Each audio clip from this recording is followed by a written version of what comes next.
Hello ways இந்த video நம்ம எதை பற்றி பார்க்க போகிறோம் அப்படின்னு பார்த்தீங்கன்னா ட்ரோன் ஹேரிஸ் அப்படிங்கிற படத்தோட ரிவ்யூ தான் பார்க்க போகிறோம். இந்த படத்தை பற்றி சொல்லணும் அப்படின்னு பார்த்தீங்கன்னா ஒரு கேம் உலகம் ஒன்று இருக்குது. ஒரு நார்மல் அந்த கேம் உலகத்துலேருந்து அந்த கேம் கேரக்டர்லாம் வெளியே வந்தால் எப்படி இருக்கும் அப்படிங்கிறது தான் அந்த படத்தோட கான்செப்ட்டு. இந்த படத்தில் பார்த்தீங்கன்னா எனக்கு ரொம்ப பிடிச்சது அந்த விஷுவல் எஃபெக்ட் தான். அவங்க காட்டுற அந்த விஷுவல்ஸ் தான் அந்த கண்ணாடி மாதிரி இருக்கும். ஒவ்வொரு கார்ஸு பைக்ஸு அதெல்லாம் பார்த்திங்கன்னா அந்த கண்ணாடி மாதிரி இருக்கும், கண்ணாடி ஷேப்பில் இருக்கும். அந்த ஷேப்பில் இது பண்ணுவாங்க, அந்த கண்ணாடி மாதிரி அவங்களோட ஆயுதங்கள்லாம் இருக்கும். அதில் வச்சு அட்டாக் பண்ணுற மாதிரி காட்டியிருப்பாங்க. அதெல்லாம் ரொம்ப சூப்பராக இருக்கும்.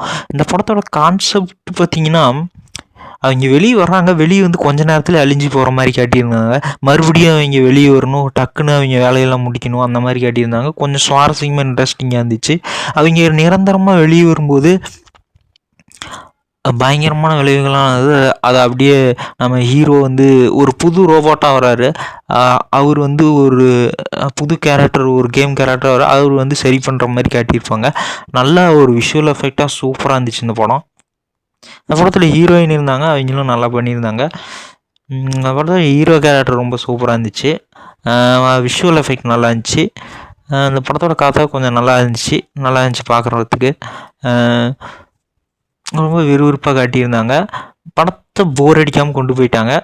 ரொம்ப சூப்பரான ஒரு படமாக இருந்துச்சு. பாய்.